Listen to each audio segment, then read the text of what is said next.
الله أكبر.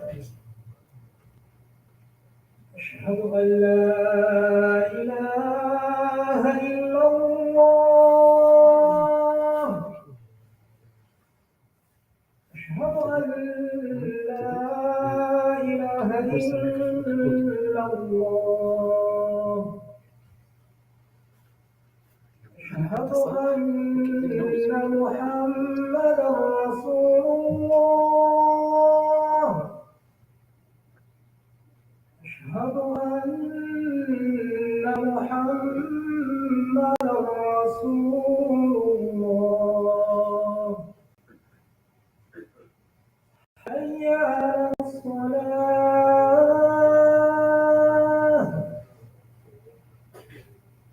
حي على الصلاة.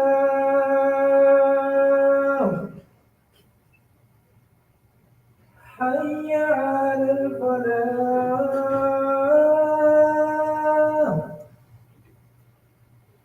حي على الفلاح.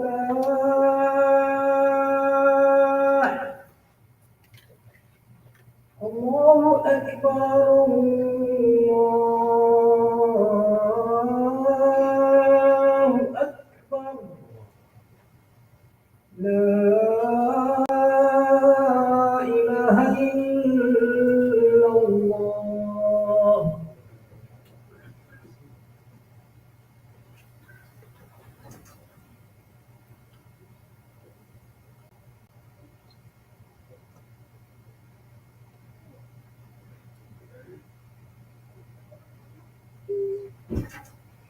الحمد لله رب العالمين، والصلاة والسلام على أشرف الأنبياء والمرسلين نبينا محمد وآله وأصحابه أجمعين.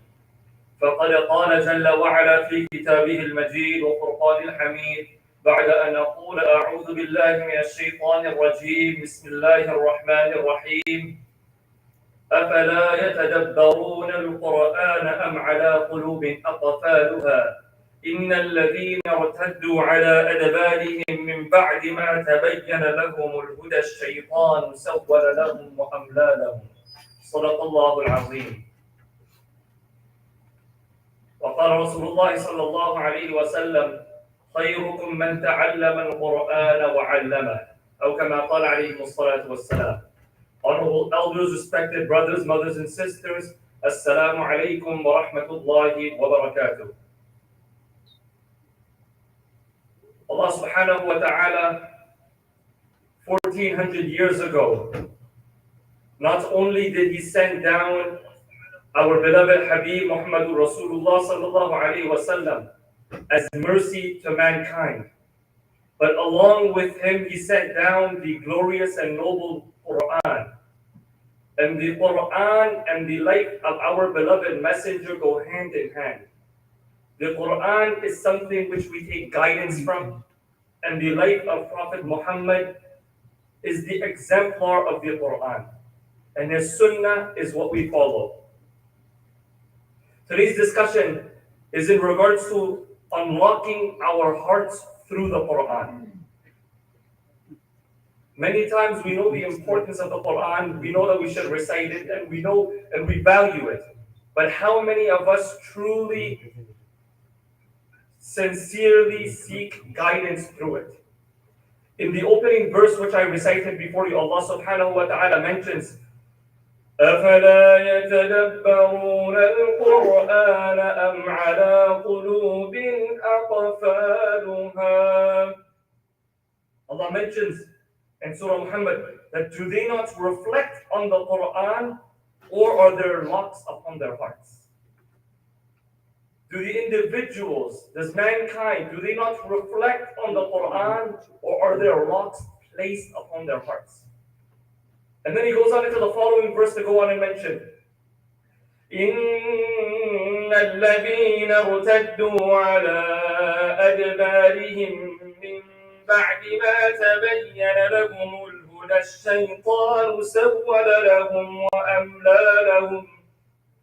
Indeed, those who relapse back into disbelief after true guidance had become clear to them, It is shaitan that has tempted them, luring them with false hopes.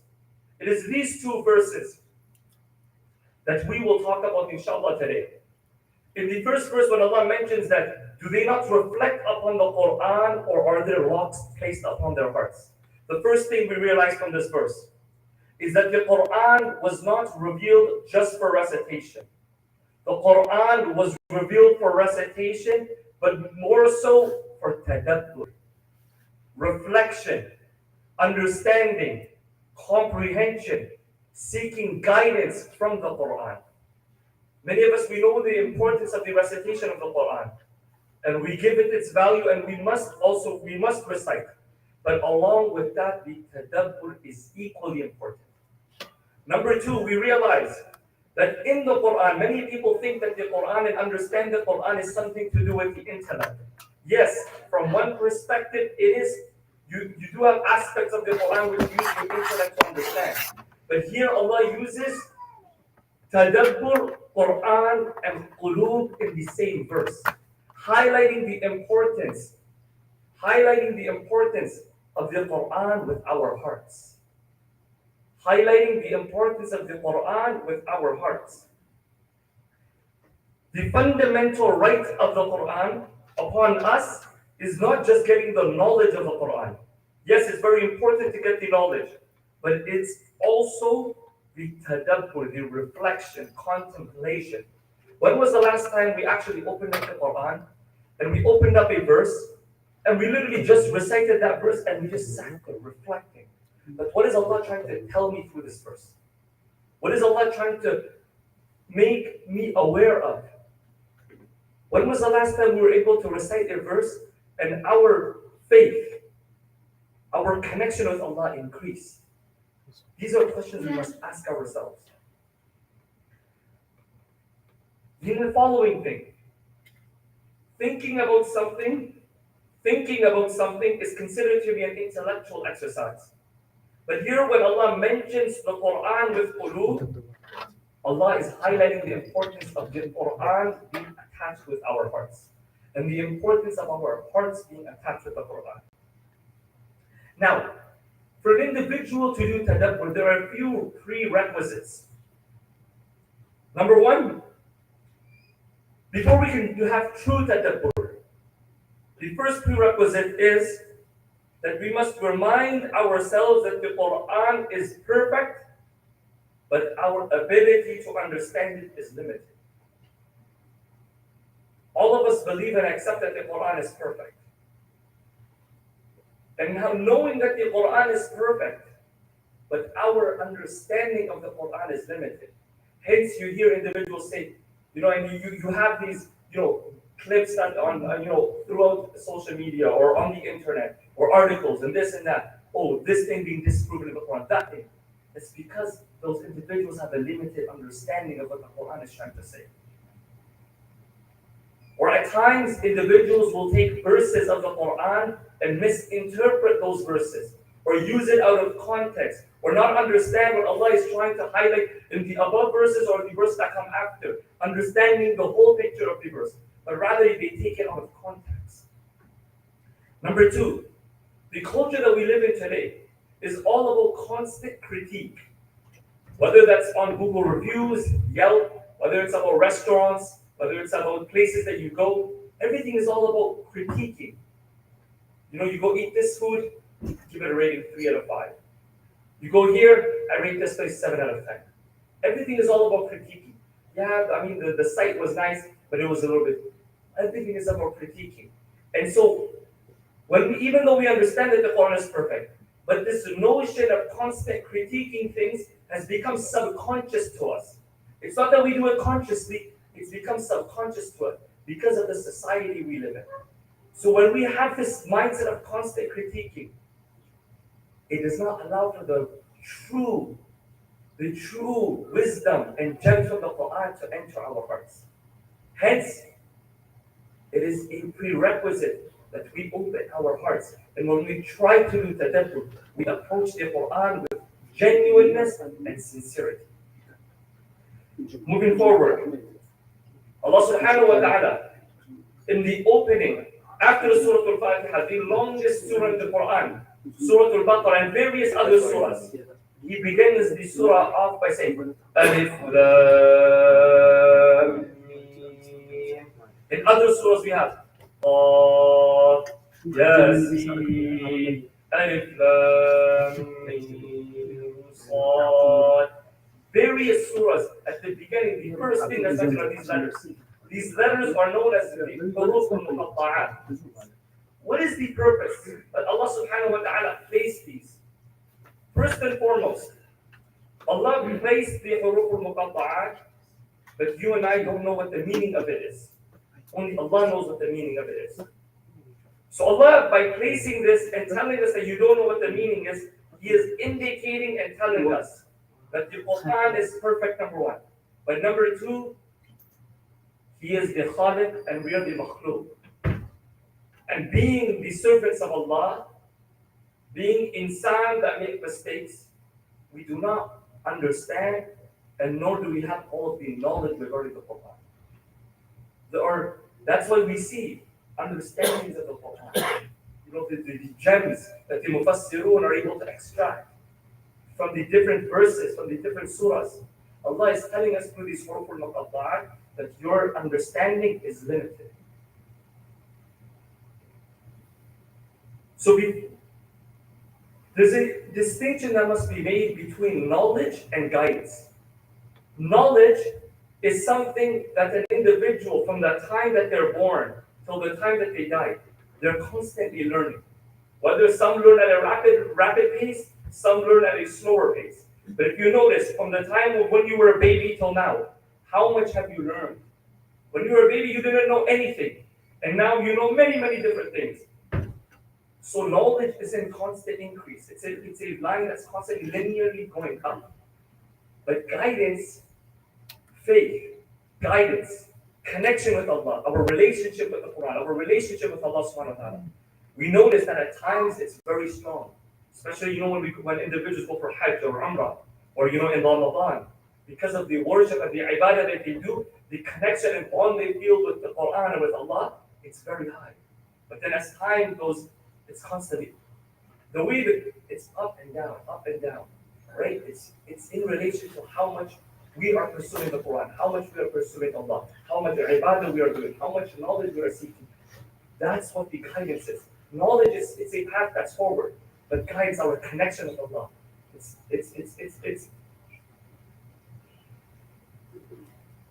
So when we come to the Quran for guidance, understand that guidance is like water. It's not something that you take. It's not like money or like on your phone that you can just put in your pocket. I got guidance, boom, I put it in my pocket, I'm good. No, guidance is like water. Just as a human biologically needs water, it's not like he drank water when he was a baby and for the rest of his life he doesn't need water. He constantly needs water. He constantly needs water in his life. Similarly, our hearts, as Allah mentions in the verse, needs the guidance of the Quran repetitively. Not that I read the Quran once in my life and I know everything there is to know from the Quran. No. The purpose of the Quran is so that we can go back and do tadabbur and drink from the Quran. Meaning our souls drink from the Quran. The same way our bodies biologically drink the water physically, our souls need that water from the Quran. That's just an analogy to help us understand this point of how much our hearts truly need the Quran.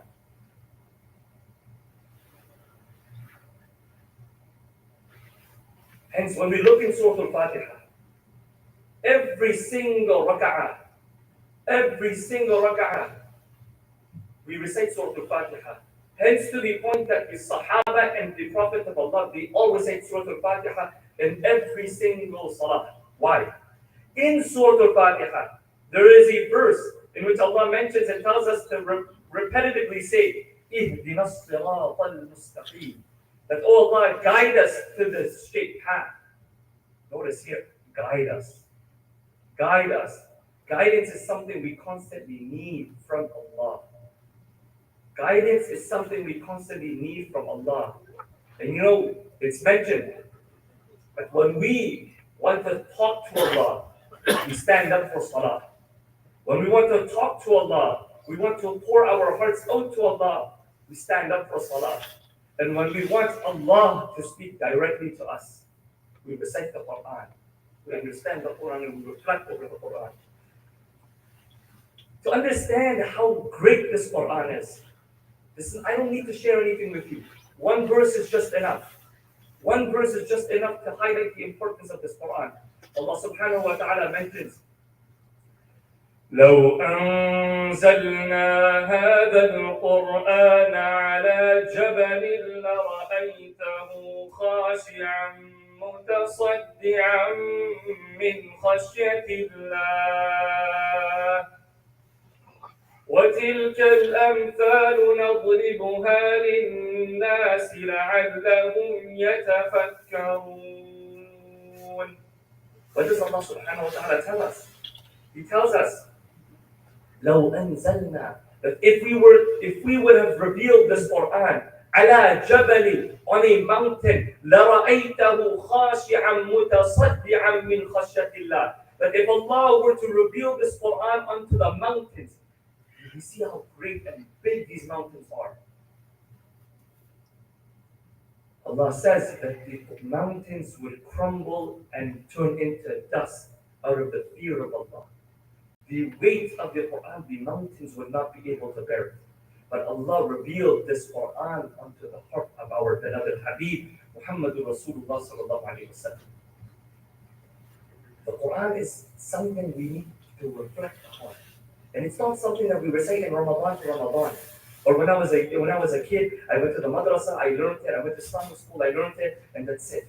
It's something we must constantly come back to. Something that we must constantly reflect on. Even if it's one verse a day. Even if it's literally one verse every single day. But let us do it consistently. That's why in the hadith, Rasulullah sallallahu alayhi wa sallam, what does he mention? He says, أَحَبُّ الْأَعْمَالِ إِلَى اللَّهِ وَأَدْوَمُهَا وَإِنْ قَلَّ. That the most beloved of actions to Allah subhanahu wa ta'ala are those أَحَبُّ الْأَعْمَالِ إِلَى اللَّهِ وَأَدْوَمُهَا وَإِنْ قَلَّ, are those actions which are consistent even if they may be small. So when we are doing tadabbur, let us even reflect over one verse every day. Let us recite one verse every day. Literally open the Quran, recite one verse, read the translation, and reflect over that. Even though you may think that's so small, that's so insignificant in your mind, but in the grand scheme of things, in the eyes of Allah, that is very, very great and noble. Many times, as individuals, again, this is not to diminish the importance of it. This is to just highlight the importance of something else. Many times we see individuals that get very caught up in the tajweed of the Quran, meaning the perfecting the pronunciation. They work on making sure that this letter, the ta or the jeen, is pronounced perfectly. And they go into the depths, which is very, very important. The maharij and the tajweed is very, very important. Do not misunderstand what I'm about to say. It is very important.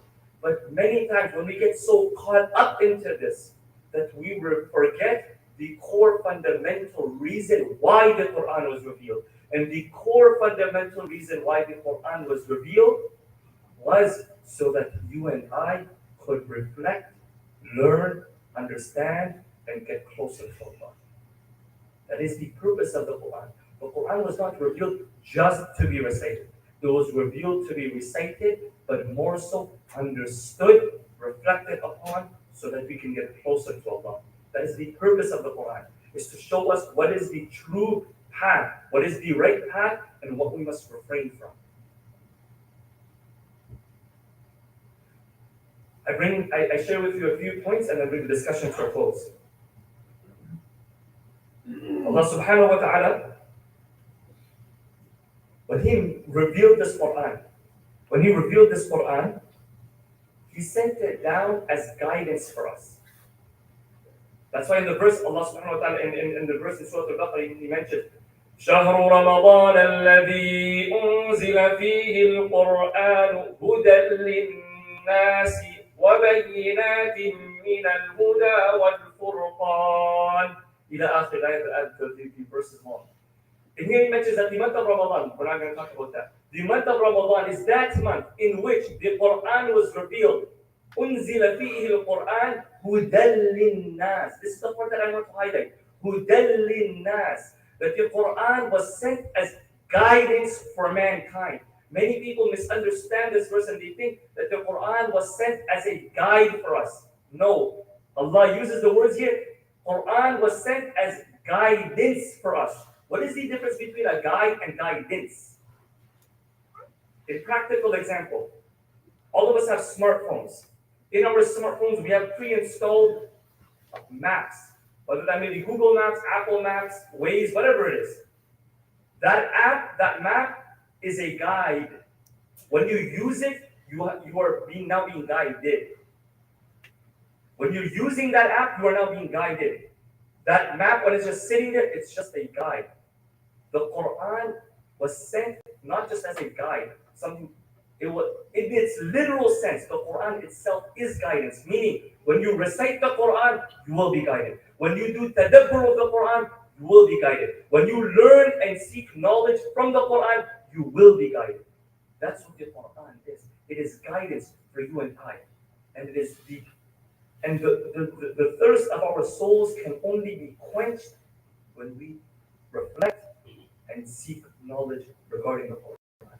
May Allah subhanahu wa ta'ala allow us and grant us the true understanding and the importance of the Quran. And may He make us from the Ahlul Quran, those that love the Quran, those that recite the Quran, those that do tadabbur over the Quran, and those that constantly come back to and reflect over the Quran, even if it may be a verse. If you don't remember anything from this entire lecture, just remember this point, that every single day, let us try to recite one verse, read the translation, if you can read a commentary or understanding or a tafsir of it, recite the tafsir of it, and reflect over it. Literally, that's it. The one verse I shared with you today, لو أنزلنا هذا القرآن على جبل. If the Quran was revealed on the mountains, this one verse I shared with you today, that's more than enough. Reflect over that today. Tomorrow, reflect over another verse. The next day, over another verse. But let us be consistent with it. Not just Ramadan to Ramadan. Many of us, we open the Quran Ramadan to Ramadan. It is a sad reality, but let us try our best to be from those that are from the Ahlul Quran. We ask Allah subhanahu wa ta'ala to forgive us for our shortcomings, and may Allah subhanahu wa ta'ala make us from the Ahlul Quran and those that are able to receive the guidance from the Quran. Ameen. Wa akhir da'wana alhamdulillah.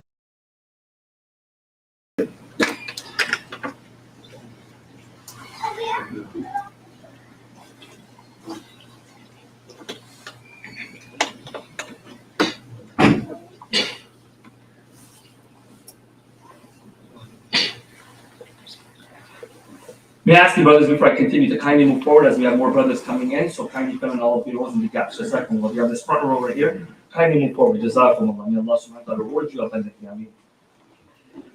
Alhamdulillah. Alhamdulillah, nahmaduhu wa nasta'inuhu wa nastaghfiruhu wa nu'minu bihi wa natawakkalu alayhi. Wa na'udhu billahi min shururi anfusina wa min sayyiati a'malina. من يهد الله فلا مضل له ومن يضلل فلا هادي له ونشهد أن لا إله إلا الله وحده لا شريك له ونشهد أن سيدنا ونبينا ومولانا محمدا عبده ورسوله أرسله بالحق بشيرا ونذيرا بين يدي الساعة من يطع الله ورسوله فقد رشد ومن يعصهما فإنه لا يضر إلا نفسه ولا يضر الله شيئا أعوذ بالله من الشيطان الرجيم إن الله وملائكته يصلون على النبي يا أيها الذين آمنوا صلوا عليه وسلموا تسليما اللهم صل على محمد عبدك ورسولك وصل على المؤمنين والمؤمنات والمسلمين والمسلمات وبارك على محمد وأزواجه وذريته قال النبي صلى الله عليه وسلم أرحم أمتي بأمة أبو بكر وأشدهم في أمر الله عمر وأصدقهم حياء عثمان وقضاهم علي وفاطمة سيدة نساء أهل الجنة والحسن والحسين سيدا شباب أهل الجنة وحمزة أسد الله وأسد رسوله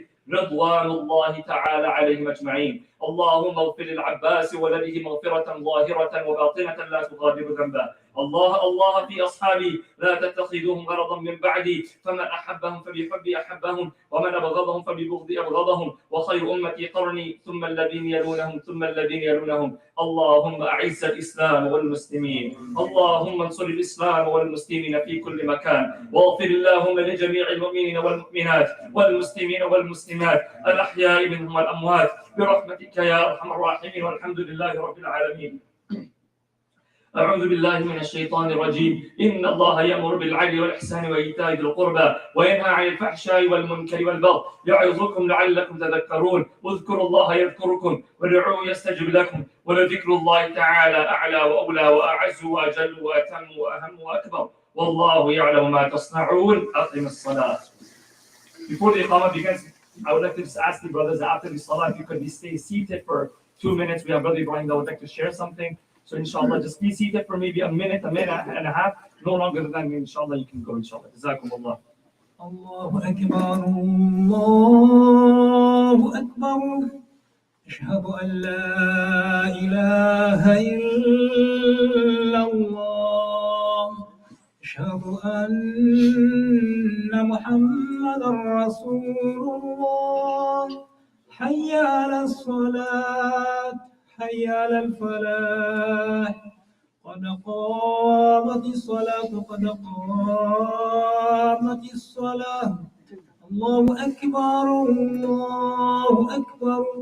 لا إله إلا الله.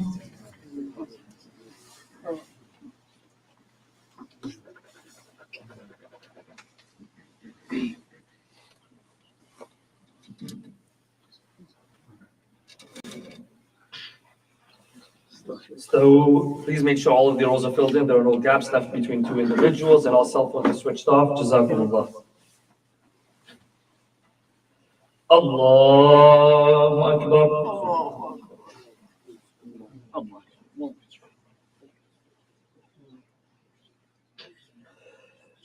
الحمد لله رب العالمين الرحمن الرحيم مالك يوم الدين إياك نعبد وإياك نستعين اهدنا الصراط المستقيم صراط الذين أنعمت عليهم غير المغضوب عليهم ولا الضالين.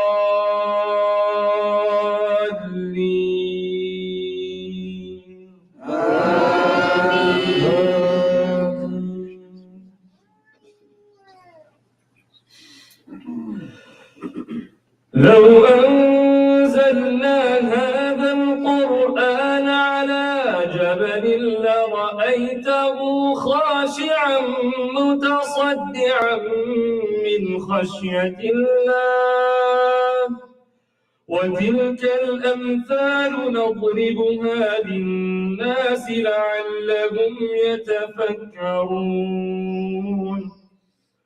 هو الله الذي لا إله إلا هو عالم الغيب والشهادة هو الرحمن الرحيم.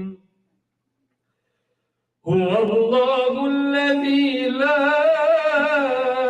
إله إلا هو الملك القدوس السلام المؤمن المهيمن العزيز الجبار المتكبر سبحان الله عما يشركون. هو الله الخالق البارئ المصور له الأسماء الحسنى يسبح له ما في السماوات والأرض وهو العزيز الحكيم. الله أكبر.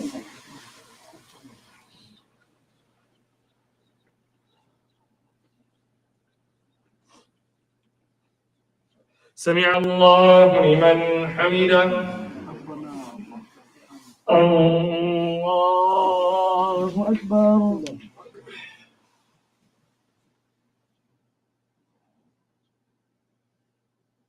الله أكبر. الله أكبر.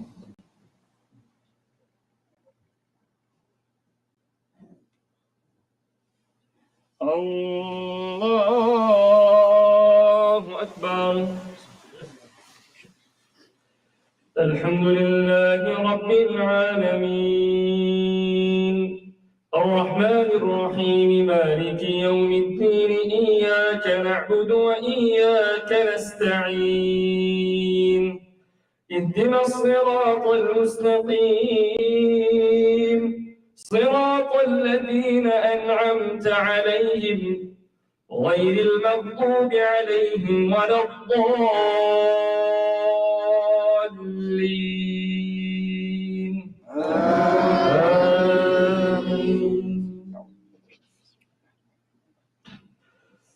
هل أتاك حديث الغاشية وجوه يومئذ خاشعة عاملة ناصبة تصلى نارا حامية تسقى من عين آنية ليس لهم طعام إلا من ضريع لا يسمن ولا يغني من جوع وجوه يومئذ ناعمة لسعيها راضية في جنة عالية لا تسمع فيها لاغية فيها عين جارية فيها سرر مرفوعة وأكواب موضوعة ونمارق مصفوفة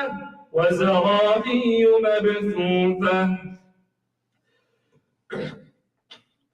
أفلا ينظرون إلى الإبل كيف خلقت وإلى السماء كيف رفعت وإلى الجبال كيف نصبت وإلى الأرض كيف سطحت فذكر إنما أنت مذكر لست عليهم بمسيطر إلا من تولى وكفر فيعذبه الله العذاب الأكبر إن إلينا إيابهم ثم إن علينا حسابهم الله أكبر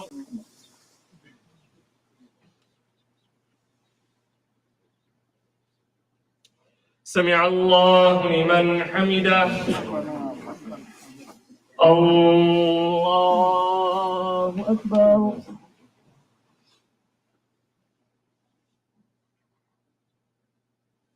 الله أكبر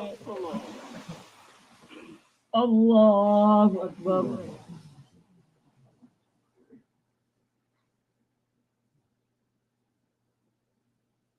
الله أكبر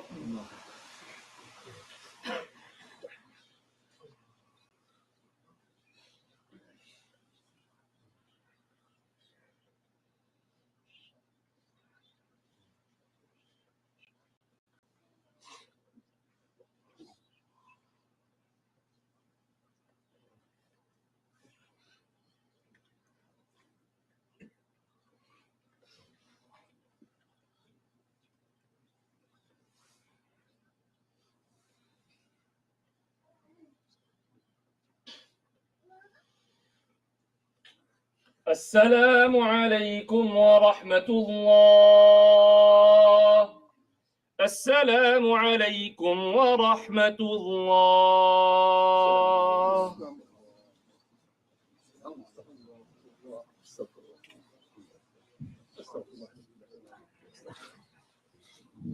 بسم الله الرحمن الرحيم الحمد لله رب العالمين والصلاة والسلام على أشرف الأنبياء والمرسلين سيدنا محمد وبعد السلام عليكم ورحمة الله وبركاته.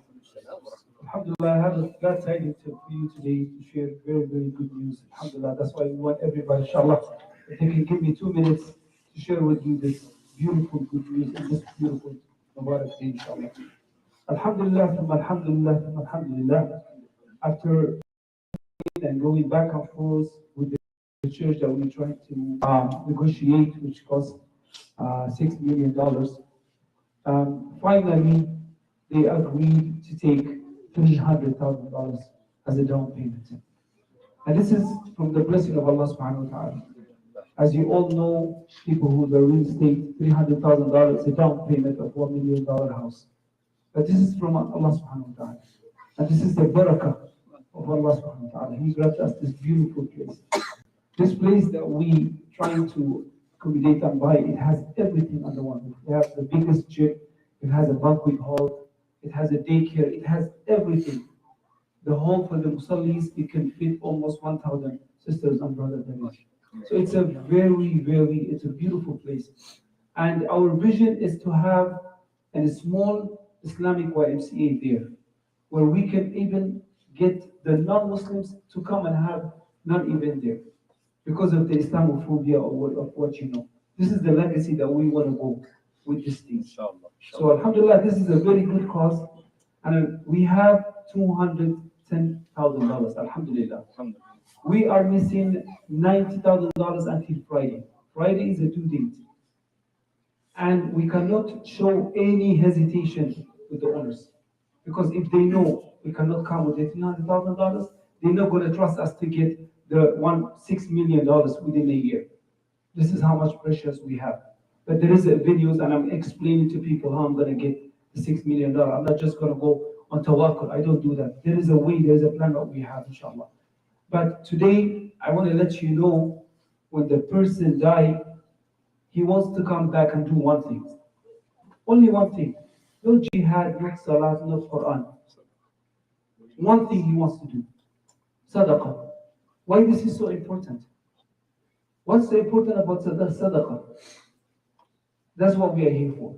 So Allah chose you today to be the spark of this community. Because there's a lot of people that I spoke to, they invite me this. Later on, when you have the church, you open it next Jumu'ah or 2 Jumu'ahs. Alhamdulillah, people see the church is easy when they donate. But you going to donate blindfolded, doesn't know anything about it, just putting your trust on Allah subhanahu wa ta'ala and on us. And this is what we ask from you. We are in need of $90,000. I know it seems big, but wallahi it's not big if you think about it. How much is it? Each person maybe have $10,000 that's sitting in the bank. You can give us a qard hasana. That's basically what it is. For 6 months, 3 months, 1 year. And then you get it back. I can mention 3 people who sit in here who give me $20,000 already. 3 people. And I'm not talking about older people. One of the youngsters, he give us $20,000. Because he say, I'm not going to put it in the bank. I can give it to you. Because when we give it back to him, as if he give $10,000. And then if he give it back to us, this is what we want. I'm not looking for donation. I'm looking for immediate loan so I can give them for next Friday so we can move on from this place. And I tell you what I heard about this place. Inshallah, they are having a plan to do developing for this place. So even the medical, maybe after 2-3 years, they're going to take it down and then like what they're doing now. So even if the medical people not valuing us, after 2 years, maybe we don't have this place. You can't have a masjid under a rental place. It's only temporary. We need to move on, and Allah is making things easy for us. So I'm not going to talk. I'm not going to stand up, tell you, you know what to do. Go borrow money if you can. We just need it for 3 months, 6 months, or 1 year. From $1,000 to $90,000. Talk to the people who you know, help me out. Ibrahim, I know there's a person who, for example, in Thorncliffe, I've been trying to reach, which is the Iqbal owner. If you let me contact me with that person, as if you did the venue to get the money, because I know he's very, very generous person. I'm trying to reach him, but I don't know how. So they're trying to reach a lot of people. There's one car dealer in Lawrence, he's also promised. And there's also, we have Brother Abdul Hamid Jawad, who also promised to give us. But we need the $90,000 just now. Later on, it's easy to get the money because we have time. We can do conferences, we can do everything. So inshallah, I don't want to make this long because I have to go to work. Please come and talk to me regarding this. We need a qard hasana alone. If you can make a donation, that's from you, but what we're looking for, we're looking at qard hasana, inshallah. May Allah reward you all. Jazakumullah khair. This is a good, very good news, inshallah, and we're going to do this together. Barakallahu feekum. Assalamu alaikum wa rahmatullahi wa barakatuh.